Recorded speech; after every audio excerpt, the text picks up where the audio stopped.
जिसके पास ताकत नहीं होगी उसके पास उत्साह नहीं होगा। एक बार एक राजकुमार बुद्ध के शरण में आया और उसने बुद्ध से कहा कि आप बार बार कहते हो ध्यान करो ध्यान करो ध्यान करो, हम आंख बंद करके बैठते हैं और हम 5 मिनट नहीं बैठ पाते। आपका मन आपको 5 मिनट आंख बंद करके नहीं बैठने दे रहा है और आप सोचते हैं कि वो मन आपको राजा बना देगा दिल्ली में कोचिंग करने से।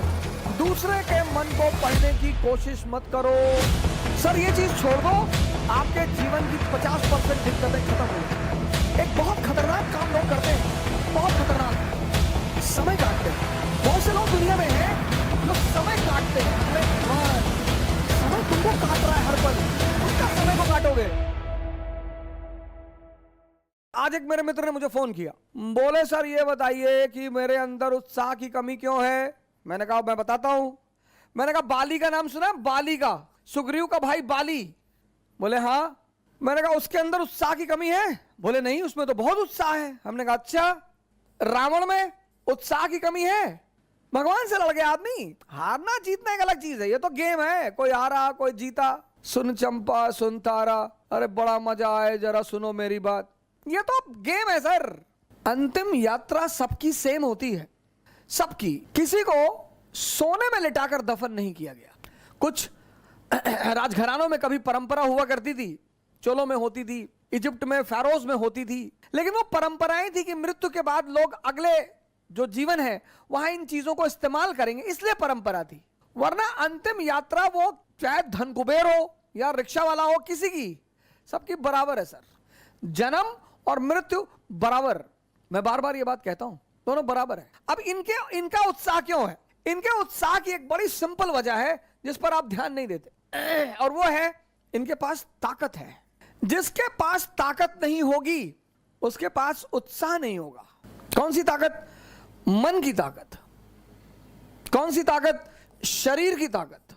ये दोनों जरूरी है। मन की ताकत कैसे बढ़ेगी? ध्यान करने से। ध्यान में क्या करना है? शरीर की ताकत कैसे बढ़ेगी? योग और आसन करने से। ताकत बढ़ गई, उत्साह आ गया। ध्यान में क्या करना है? 5 बातें तो बिल्कुल जीवन में छोड़ दीजिए आप। भाई राहुल गांधी जी हैं, उनके पास तो सोचने के लिए बहुत बड़ा मैटर पड़ा हुआ है। हमारे परनाना के पिताजी मोतीलाल नेहरू बहुत बड़ी हैसियत थे, जी बिल्कुल थे। हमारे परनाना बहुत बड़ी हैसियत थे, जी बिल्कुल थे। हमारी दादी बहुत बड़ी हैसियत थी, सरकार बिल्कुल थी। हमारे पिताजी बहुत बड़ी हैसियत थे, जी सरकार बिल्कुल थे। हमारी मम्मी बहुत बड़ी हैसियत है, जी बिल्कुल है। लेकिन वो सब क्यों थे? हमारी दादी ने बांग्लादेश को आजाद कराया था, जी बिल्कुल किया था, मानते हैं।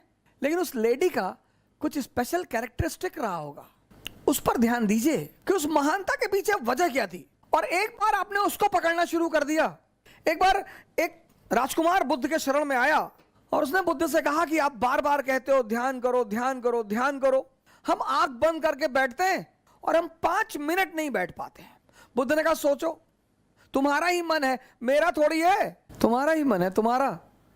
कोई चीज मेरी हो तो तुम कह सकते हो कि भैया वो तो आपकी है, आप बैठने ही नहीं दे रहे हो। आपका ही मन है सर। आपका मन आपको 5 मिनट आंख बंद करके नहीं बैठने दे रहा है और आप सोचते हैं कि वो मन आपको राजा बना देगा दिल्ली में कोचिंग करने से, इलाहाबाद में कोचिंग करने से, लखनऊ में कोचिंग करने से। वो तो एक बहाना दे रहा है कि दिल्ली में बहुत बढ़िया पढ़ाई, बहुत बढ़िया बढ़िया टीचर। दिल्ली में आप 2 लाख रुपए पिताजी कहीं से आए, फसल बेच के रखे थे वो ले आए। बहुत सारे लड़के ऐसे आते हैं जिनके माँ बाप को ही पता होता है कि वो पैसा कैसे इकट्ठा कर रहे हैं। हमारे पिताजी ने जीपीएफ, सरकारी कर्मचारियों का होता है जीपीएफ, उसका पैसा निकाल के फीस जमा कराई थी। दिल्ली आने से कुछ नहीं होगा। अब दिल्ली आने के बाद बहुत सारे लोग सोचते हैं अब क्या कहें, क्योंकि आपने मूल तत्व पे काम नहीं किया ना। 2.5 घंटे की क्लास चलती है कोचिंगों में और 5 मिनट ये तुम्हें आंख बंद करके बैठने नहीं देता। तुम 2.5 घंटे क्लास में खाक बैठोगे। 5 चीजें, 5 बुद्ध ने कहा 5 चीजें छोड़ दो। 4 उन्होंने कहा, एक मैंने अपनी तरफ से जोड़ दिया है।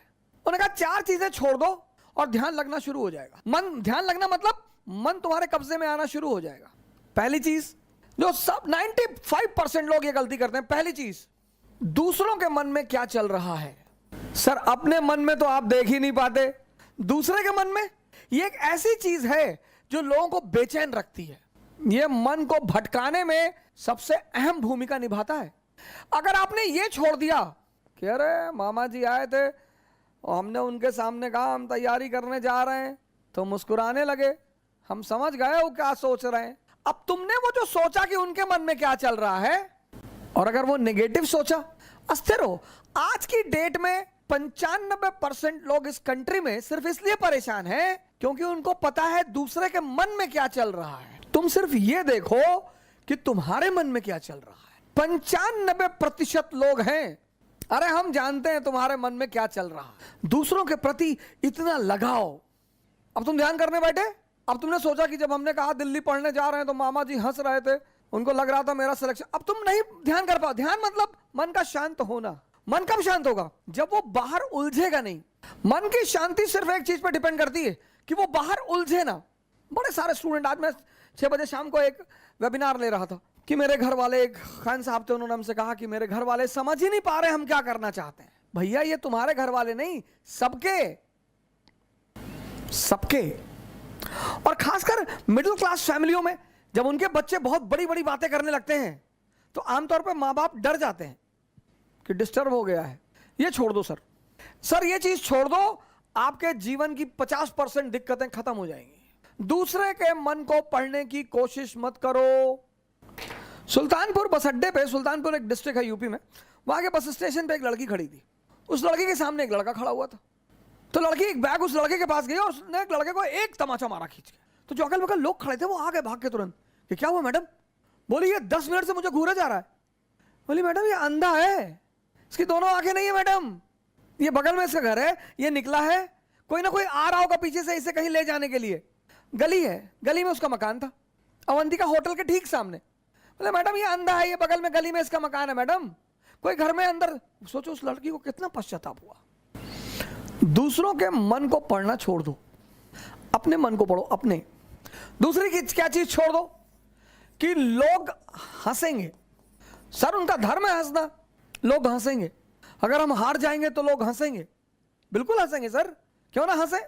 आप जीत जाओगे तो सजदा भी तो करेंगे। तो पता क्यों हंसते हैं कि बच गए नहीं तो इस बदतमीज के आगे सर झुकाना पड़ता।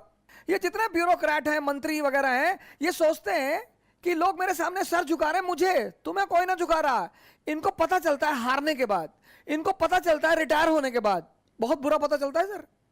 ये जितने पद के द्वारा शक्ति वाले लोग हैं, पद, सर जब ये हार जाएं तब आप इनसे मिलो, जब ये रिटायर हो जाएं तब आप इनसे मिलो। कोई नहीं दिखाई पड़ता सर, कोई दिखाई ही नहीं पड़ता। लोग हंसते इसीलिए कि बड़ा चौधरी बन रहे थे, गामा बन रहे थे, कूद रहे थे। उनका हक है सर, उनका धर्म है हंसना, उन्हें हंसना ही चाहिए। और उस हंसी में एक ऑक्सीजन होती है सर। जब आप कोई काम करते हो और नहीं कर पाते हो और 4 लोग आपके सामने बैठ के हंस रहे होते हैं तो आप उस समय फील करो कुछ अंदर ही अंदर एक्टिवेट होने लगता है कि अच्छा वो शक्ति है सर, वही ऑक्सीजन है। कुछ लोग रोने लगते हैं, कमरे में बैठ के रो रहे हैं, हमारे ऊपर हंस दिए, हम प्रीति हमारा नहीं हुआ, हमारी चाची और चाचा सब लोग मेरे ऊपर हंसने लगे। बड़ी अच्छी बात है सर, अगर लोग आप पर नहीं हंसेंगे तो आप मरे हुए हैं। हंसना चाहिए लोगों को, इससे नहीं डरना।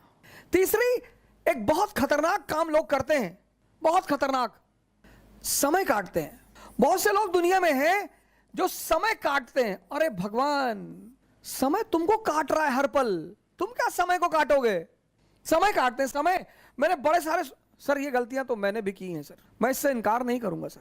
आज मैं इस मंच पे बोलूंगा कि मैंने किया है सर, लेकिन कहते हैं कि वो बहुत ज्यादा समझदार है जो दूसरों की गलतियों से सीख ले।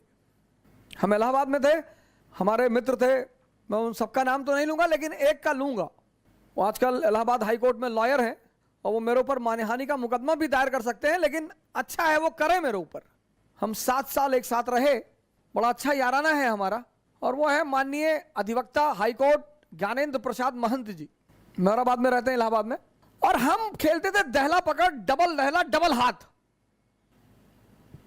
सर रात रात भर खेलते थे सर, ऐसा लगता था कि कितना समय है हमारे पास। एग्जाम खत्म हो गया, लगता था बस खत्म, दुनिया खत्म, अब एग्जाम खत्म हो गया, दुनिया खत्म। कार्ड्स खेल रहे हैं, मूवी देख रहे हैं। अब तो खैर यूट्यूब पे ऐसी ऐसी सीरीज मैंने देखी है, ऐसी ऐसी सीरीज, और उसके व्यूज देखे मैंने। भाभी ने देवर को किया गुमराह, कितना व्यू? 88 लाख, 88 लाख 1 महीने में। और वहीं पे यूट्यूब पे वीडियो पड़ा है स्वामी राम द्वारा अश्वनी मुद्रा पर चर्चा, उसके व्यू 1.7 अश्वनी मुद्रा एक ऐसी चीज है सर जो आपको सुपर पावर बना दे। 1.7 व्यूज। और ये देश कहता है कि लोग हमें परेशान करते हैं, सरकारें हमें बेवकूफ बनाती हैं।